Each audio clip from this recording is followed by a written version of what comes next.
मित्रांनो, महाराष्ट्रात अनेक पारंपरिक मैदानं होतात. त्यांचा इतिहास खूप मोठा आहे.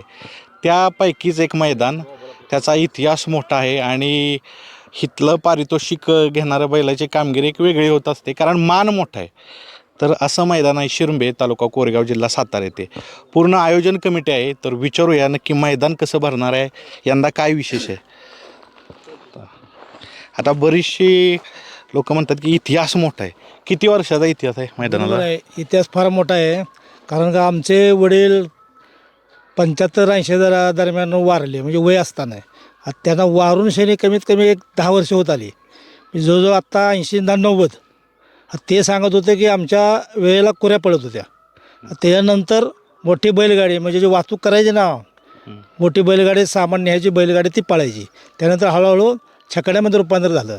त्यानंतर तर आम्ही बघतोय साहेब, म्हणजे असा बऱ्याच वर्षाचा इतिहास आहे तिला. बरं. आता सगळ्यात महत्त्वाचं, बक्षिसाची रूपरेषा कशी राहील? पहिल्या क्रमांकाचं बक्षीस आहे 71,000 रुपये, 2 गादा आहेत, 3 डाले आहेत. दुसऱ्या क्रमांकाचं बक्षीस आहे 51,000 रुपये, 2 डाले आहेत. तिसऱ्या क्रमांकाचं बक्षीस आहे 31,000 रुपये, 2 डाले आहेत. चौथ्या क्रमांकाचं बक्षीस आहे 21,000 रुपये, 2 डाले आहेत. पाचव्या क्रमांकाचं बक्षीस आहे 15,000 रुपये, 2 डाले आहेत. सहाव्या क्रमांकाचं बक्षीस आहे 11,000 रुपये, 2 डाले आहेत. सातव्या क्रमांकाचं बक्षीस आहे 10,000 रुपये, 2 डाले आहेत. बरं. गट पासला काय बक्षीस आहे का? गट पासला शिल्ड आहे. गट पास विजेत्याला शिल्ड देण्यात येणार आहे. बरं. सिमीला काय बक्षीस? सिमी पासला त्याला ढाल देणार आहे आम्ही. प्रवेश फी किती राहणार? प्रवेश फी 799 रुपये प्रवेश फी आहे. बरं. अजून काय काय गोष्टी विचारूया. आता सगळ्यात महत्त्वाचं, बैलगाडी मालक आहेत ह्यांच्या दृष्टीनं फाटी कशी असणार आहे? तर फाटी, हे जे इथले बैलगाडी प्रेमी आहेत ते स्वतः बैलगाडी मालक राहिलेत, ह्यांच्या नजरेतून विचारूया. या, कशी आहे फाटीची लांबी रुंदी कशी आहे? फाटीची लांबी आहे 850 फूट आणि रुंदी आहे 14 फूट. बरं. हां, आणि हे सगळं रान मातीचं रान आहे. बसून हे रान संपूर्ण मातीचं आहे, काळी माती आहे. आणि हे रान आम्ही तयार केलेलं आहे. हे रान तयार नव्हतं, हे आम्ही अड्ड्यासाठी रान तयार केलेलं आहे. किती दिवस लागले तयार करायला? हे रान करण्यासाठी 15 दिवस लागले. सरासरी याला एक रान तयार करायला 1 लाख रुपये खर्च आला आमचा. बरं. मोठ्या ताली होत्या, ते आम्ही सप्पई करून सगळं एक लेवल करून ते तयार केलं रान आहे. बरं. आत किती बोलला तुम्ही अंतर? 14 फुटात आणि लांबी किती राहणार आहे? 850 फूट कंप्लीट लांबी आहे. बरं. 850 म्हणजे मातीचं रान, म्हणजे ते जवळ 1000 फुटापर्यंत झालं. आता अजून काय काय प्रश्न आहेत ते विचारूया. मैदानापर्यंत आपलं नाव नोंदणी चालू राहील. ऑनलाईनच नाव नोंदणी होणार आहे. आपली नियमावली कशा पद्धतीने? नियमावली अखिल भारतीय बैलगाडी संघटनेने जी नियमावली घालून दिलेली आहे, त्या नियमाप्रमाणे मैदान रितसर आणि पारदर्शक होईल. मित्रांनो, बैलगाडी क्षेत्रातील 3 नामवंत व्यक्ती इथं आहेत. झेंडा पंच आहेत आणि 2 समालोचक आहेत. पहिल्यांदा बापू, वेशीवरचं मैदान काय सांगाल? मैदानाची आखणी कशा पद्धतीने झाली? तुम्ही आता महाराष्ट्रभर फिरता. आता मैदान म्हणजे आता बघण्यासारखं मैदान आहे. म्हणजे फाटी 1 नंबर, 14 फुटाचे अंतर, जसं बैलाला पळायला असेल तसं फाटी 1 नंबर आहे.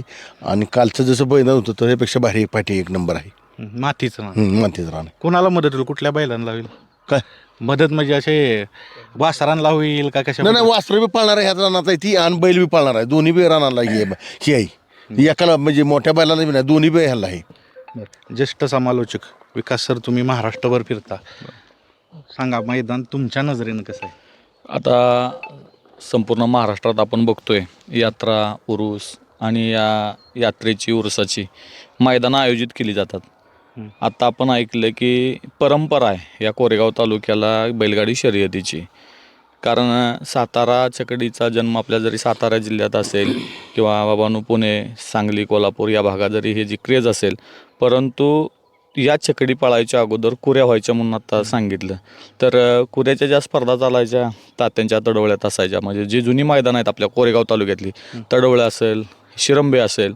कारण या भागात या बैलगाडी शर्यत क्षेत्राला परंपरा म्हणूनच जोपासलं गेलेलं आहे. आणि ही परंपरा अखंडपणे काही मैदानात दिसते. त्यामध्ये हे शिरंबे गावचं आवर्जून नाव घेतलं जावं, का जावं.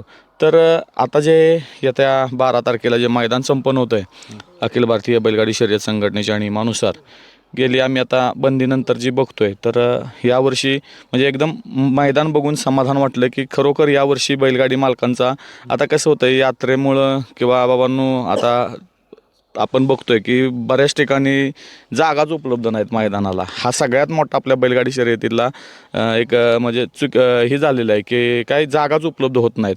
पण यंदा मैदान बघून अतिशय समाधान वाटलं की नक्कीच या मैदानावर आता ओपनचं मैदान जरी असलं तरी नक्कीच आदत पण पळू शकतात. आणि आपण मागचे 2-4 मैदान आपण बघितलेले आहेत, हिंद केसरी असू द्यात, महाराष्ट्र केसरी असू द्यात, की आदतसुद्धा नक्कीच या मैदानामध्ये आपलं काम असेल ते दाखवून देतील. तात्या, तुमचा उल्लेख केला की पारंपरिक मैदानात तुम्ही आवर्जून समालोचन केलेलं आहे. किती वर्ष तुम्ही ह्या मैदानात येत आहे? आता मैदान म्हणजे माझ्या माहितीप्रमाणे मी 92 सालापासून या क्षेत्रात आहे. लक्षात घ्या, बैलगाडी मालक जो एक खरा जाणता बैलगाडी मालक आहे, तो बैलगाडी मालक आपला आदत जरी असला तरी तो काय ओपनच्या मैदानातच खेळतोय आणि आदतला खेळत नाही असं नाही.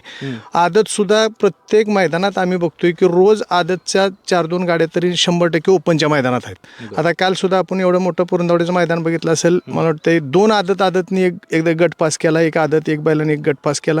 म्हणजे बऱ्यापैकी आदतसुद्धा आपलं कौशल्य त्या ओपनच्या मैदानात दाखवत आहेत आणि इथं येत आहेतच त्या आवर्जून. कसं मैदान आखलं एकंदरीत?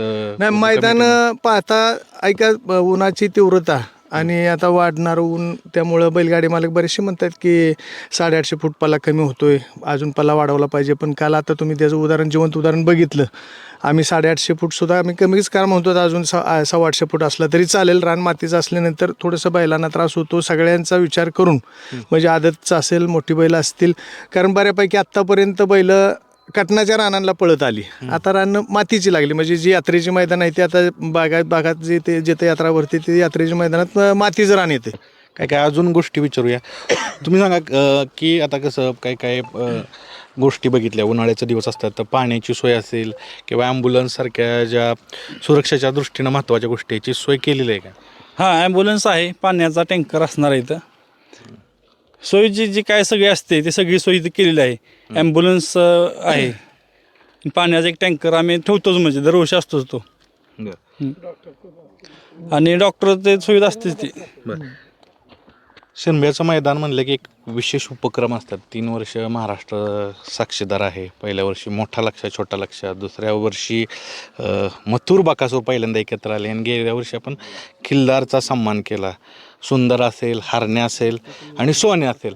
ह्या वर्षी काय वेगळं? पण दरवर्षीप्रमाणे परंपराप्रमाणे सँडेभाऊंच्या मदतीनं आपण यावर्षी जरा वेगळा उपक्रम, पुसेगावच्या 78 वर्षाच्या परंपरेमध्ये पहिल्यांदाच आदत जोडीने मान मिळवलेला आहे. सचिन आणि लक्ष्या, ती जोडी आपल्याला शिरंब्याच्या मैदानामध्ये पळताना दिसेल. मैदान तर सांगितलं शिरम्यामध्ये पारंपरिक मैदान होते, पण जे नवीन बैलगाडी मालक आहेत ह्यांच्या दृष्टीनं शिरंब कुठं आहे आणि मैदानात कसं यायचं ते सांगा. शिरंबे गावापासून स्टँडपासून पण हा रस्ता आड्यापर्यंत येतो आहे. दुसरा रस्ता शिरंबे वेलंग तर कल्याणगड सृष्टी, तिथूनही हा आड्यासाठी रस्ता येतो आहे. तिसरा रस्ता दुगीच्या मार्फत दुर्गी सासुरं त्या साईडूनही आड्यापर्यंत रस्ता येतो आहे. तर चारही बाजूनं येण्यासाठी सोय आहे. तरी सर्व गाडी मालकांनी आपली गाड्या घेऊन ह्या आड्यामध्ये यावं हीच विनंती. जाता जाता काय सांगाल? बरीचशी चर्चा केली, अनेक बैलगाडी मालक हा व्हिडिओ बघतात. शिरंबे गावची पीरसाहेब यात्रा साजरी होत असताना सांगायला खूप अभिमान वाटतो की या गावची परंपरा आहे. 100 ते 150 किलोमीटर दुरीवरनं या आखाड्यासाठी लोक येतात आणि शिरंबे गावची जुनी परंपरा म्हटलं तर येणारा आखाड्यावर येणारा कुठलाच मालक नाराज होऊन जात नाही. याचं कारण असं की इथं जो निर्णय दिला जातो तो अगदी करेक्ट आणि क्लिअर निर्णय दिला जातो. पार्श्वलिटी या आखाड्याचं वैशिष्ट्य असं आहे, पार्श्वलिटी इथं शिरंबे गावामध्ये अजिबात होत नाही. 100 वर्षापूर्वीपासून आखाडा चालण्याचं कारणच एवढं आहे की 100 वर्षापासून लोक येतात, तर या गावचं वैशिष्ट्य की अजिबात पार्सोलिटी होत नाही. म्हणूनच लोक 100, 150 किलोमीटर, उदाहरण म्हणून म्हटलं तर पुण्यावरून लोक येतात, कराडवरनं येतात, इतकंच काय पण सांगलीवरनं सुद्धा या आखाड्याला बैलगाड्या येणार आहेत. त्याचं आम्ही पंप्लेट तयार केलेलं आहे, त्याची पब्लिसिटी होईल आणि तुम्ही सुद्धा एवढ्या मोठ्या आखाड्याचा आनंद घ्याल अशी मी अपेक्षा ठेवतो आणि या आखाड्याला जातीनं हजर राहावं हीच अपेक्षा ठेवतो. आता सगळ्यात महत्त्वाचं, जास्तीत जास्त बैलगाडी मालकांनी इथं या आणि मैदानाची शोभा वाढवा, जास्तीत जास्त नाव नोंदणी करून. पारंपरिक मैदान आहे, मान मोठा आहे, तर अवश्य मैदान होते 12 तारखेला. धन्यवाद.